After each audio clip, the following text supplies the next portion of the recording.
Good morning, students. My name is Tanvir Ahmed. I welcome you all for the today online learning class. Today I'm gonna discuss chapter coal and petroleum. The topic is fossil fuel. Okay, in the previous chapter we have studied about the natural resources as well as that is exhaustible and inexhaustible. We have got an idea regarding the exhaustible and inexhaustible. कहने का मतलब ये हुआ कि हमने पहले तो natural resources के बारे में पढ़ा, साथ साथ उसमें जो एग्जॉस्टेबल जो ख़त्म हो जाने वाली है और जो नहीं ख़त्म होने वाली उनके बारे में पढ़ा था। तो ख़त्म हो जाने वाली कौन है? कोल है, पेट्रोलियम है, नेचुरल गैसेज है। These are the examples of natural resources that is called exhaustible natural resources. Forest भी हैं, मिनरल्स हैं। अब बात करता हूँ इनएग्जॉस्टेबल की। तो इनएग्जॉस्टेबल अगर मैं उसकी बात करूँ तो इसके एग्जांपल आप देख सकते हो, सनलाइट है, एयर है, water. These are the example of inexhaustible natural resources. Further, moving to the next topic, that is called fossil fuel. Fossil fuel क्या होती है? Fossil fuel are naturally occurring carbon containing material which when burnt in air which when burned in the air produ- produces heat. They can define as the material of a biological origin occurring within the earth crust which can be used as a source of energy. कहने का मतलब ये हुआ कि इनको अगर define किया जाए फॉसिल फ्यूल को, तो ये एक ऐसा मटेरियल है, बायोलॉजिकल मटेरियल, जो कि अर्थ क्रस्ट में मिलते हैं, ठीक है, जिनको हम लोग क्या करते हैं as a source of energy इसको यूज़ करते हैं। दैट इज कॉल्ड कहलाई आपकी फॉसिल फ्यूल कहलाई, ठीक है। तो फॉसिल फ्यूल में सबसे पहले क्या आएगा? Fossil fuel are formed in nature by the decomposition of a plant and animal which got buried under the earth due to the geological changes that occurs millions of years ago. कहने का मतलब ये हुआ कि fossil fuel बने कैसे nature में। Nature में बनने का सबसे बड़ा उनका रीज़न था, जितने भी प्लांट एनिमल जो एंसेंट पीरियड में क्या हुआ, डाई किए, वो क्या हुआ, अर्थ क्रस्ट में धीरे धीरे करके वो मतलब कि दफन हो गए। दफन होते के साथ साथ क्या हुआ, उन पर हाई प्रेशर लगा हुआ, ठीक है। हाई प्रेशर टेम्परेचर की वजह, जियोलॉजिकल चेंजेस की वजह से मिलियंस ऑफ ईयर के बाद वो एक ब्लैक सॉलिड और लिक्विड में कन्वर्ट हो गए। दैट इज कॉल्ड कहलाई fossil fuels. These are obtained from the earth either by digging or drilling hole into it. Fossil fuel are non-renewable energy resources. कहने का मतलब नॉन रिन्यूएबल मतलब जिसको हम लोग रिन्यू नहीं कर सकते, that is called fossil fuel कहलाएंगे। तो यहाँ पे आप देखेंगे और because they take millions of year to form, these reserve are being depleted much faster than their formation. मतलब जो भी आपके अर्थ क्रस्ट में ये रिजर्व जो मौजूद हैं वो कंटिन्यूअस डे बाय डे क्या हो रही है, आपका काफ़ी तेज़ी से ख़त्म होती जा रही है। तो यहाँ पे आप सबसे पहले देखिए और उसको समझने की कोशिश कीजिए। Fossil fuel can be classified into three category as a follows. तो उनको थ्री कैटेगरी में बांटा गया। पहला क्या, सॉलिड, दूसरा है लिक्विड, तीसरा है गैस। सॉलिड में कोल हो गए, लिक्विड में पेट्रोलियम है, हेवी ऑयल्स एंड विटामिन्स, और थर्ड में गैसेस फ्यूल जिसको नेचुरल गैस को भी कह सकता हूँ। जैसे यहाँ कुछ क्वेश्चन दिए हैं जिसको आप ध्यान से देखें। आंसर ओरली, इसको ओरली आंसर देना है आपको। क्लासीफाई द फॉलोइंग एग्जॉस्टेबल और inexhaustible natural resources.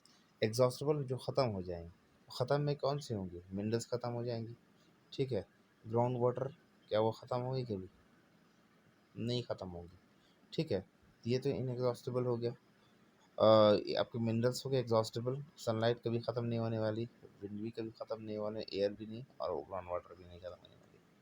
What are the fossil fuels can you prepare them in laboratory? क्या फॉसिल फ्यूल को आप लेबोरेटरी में बना सकते हैं? नो। क्यों नहीं बना सकते हैं? क्योंकि ये मिलियंस ऑफ ईयर लगती है बनाने में। कहाँ पे होती हैं? अर्थ क्रस्ट में बनती हैं। Give the classification of fossil fuel. Classification of a fossil fuel on the basis of three categories. तो सबसे पहले थ्री कैटेगरीज डिवाइड किया गया। सबसे पहले लिक्विड है, फिर सॉलिड है, सेकंड में लिक्विड, थर्ड में गैसेस फ्यूल्स हैं। अब आता है कोल के बारे में। कोल के बारे में थोड़ा जानते हैं। Coal is a complex material of carbon, hydrogen and oxygen compound which some percentage of nitrogen, sulfur and phosphorus. It is found deep under the surface of earth from where it is obtained by digging. कहने का मतलब ये हुआ, जो कोल है काफ़ी complex compound होते हैं जो कि किस चीज़ से बने होते हैं, कार्बन, हाइड्रोजन एंड ऑक्सीजन से। ठीक है, तो इसमें कुछ कुछ नाइट्रोजन एंड सल्फ कुछ नाइट्रोजन, सल्फर और फास्फोरस के भी कुछ कुछ कंपोजिशन पाए जाते हैं।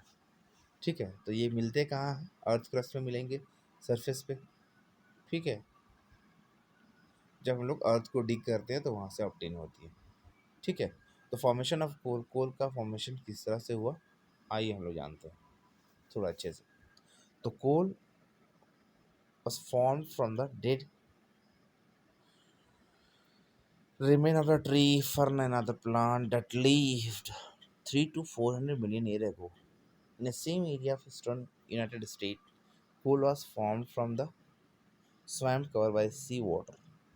तो सबसे पहले ये हुआ कि कोल को बनने के लिए 3 to 400 मिलियन लगे। साथ साथ क्यों बना, वो जो ट्री जो मर गए थे, डेड हो गए थे, फर्न्स एंड अदर प्लांट्स, वो धीरे धीरे अर्थ क्रस्ट में क्या हुआ, डिपॉजिट होते गए और धीरे धीरे वो दफन होते गए ज़मीन के नीचे, और वो फाइनली वो कन्वर्ट हो गए ब्लैक सॉलिड में। Okay, it is believe that the dead plant were cover by rock and soil and were decompose by bacteria. जो भी प्लांट डेड प्लांट थे वो सॉइल के अंडर में वो ब्योर्ड हो गया, मतलब कि अंदर में वो दफन हो गए। तो वो क्या हुआ, डिकम्पोजिशन के वजह से। ठीक है, पहले तो क्या हुआ, it is believe that dead plant were cover by the rock. जो भी आपके डेड प्लांट थे वो रॉक से कवर हो गए, सॉइल से कवर हो गए। ठीक है, और डिकम्पोज हुए किसके, बैक्टीरिया से। Now plant grew in the soil and they go grew in the soil and they go they too got buried under soil and the rock. तो क्या हुआ, वो भी सॉइल एंड रॉक के अंदर भी वो अंदर ब्यूर्ड हुआ। तो volcano eruption, the earth destroy forest which also got buried under the surface of the earth and they got covered with the sand, clay and water. ठीक है, over the year these remain went deeper and deeper due to the high temperature and high pressure inside the earth, and in the absence of air they got converted into coal. The slow chemical process of conversion of wood into coal is called the carbonisation. कहने का मतलब ये हुआ कि कोल जो है, कोल के formation की बात की जाए तो प्लांट जितने भी आपके अभी तक अगर मैं बात करूं तो आप देखोगे जो प्लांट हैं, एनिमल्स हैं, और भी बहुत सारी चीज़ जो मर गए, मरने के बाद क्या हुआ, वो धीरे धीरे सॉइल और रॉक के नीचे दबते गए। दबने के बाद क्या हुआ कि उनको मिलियंस ऑफ ईयर लगा एक ब्लैक सॉलिड में कन्वर्ट होने में। ठीक है, और दिस प्रोसेस में क्या हुआ कि जो मरने के बाद वो डिकम्पोज हुए, डिकम्पोज के बाद से क्या हुआ, धीरे धीरे ज़मीन में दबते गए, दबने के बाद अचानक वो कन्वर्ट हो गया ब्लैक सॉलिड में। That is called this process, chemical process को हम लोग क्या कह रहे हैं, कार्बोनाइजेशन।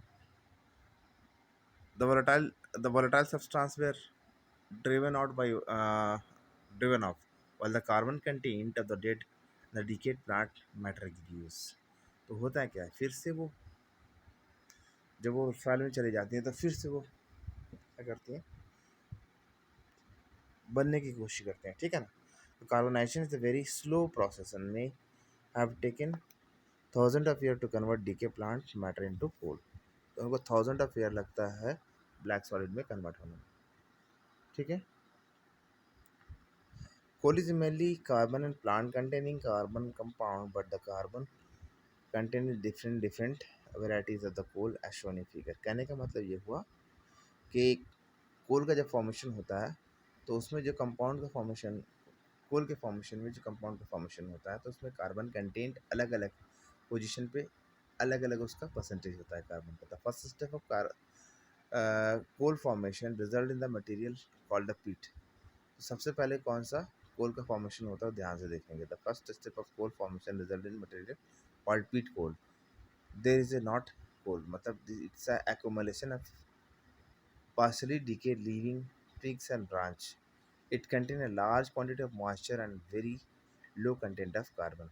कहने का मतलब ये उस कैटेगरी की बात करो तो फर्स्ट स्टेप में एक पीट का फॉर्मेशन था। पीट एक कोल का टाइप है, ठीक है ना। तो उसमें क्या होती हैं कि उसमें कार्बन की परसेंटेज काफ़ी कम होते हैं, मॉइस्चर काफ़ी ज़्यादा होते हैं, जिससे वो बर्निंग सही से नहीं हो पाती। सेकेंड में क्या है आपका, सेकेंड में आपका ये है। तो आज के लिए इतना ही रहने देते हैं, बाकी डिस्कस करेंगे नेक्स्ट पार्ट में। Thank you, have a marvellous day.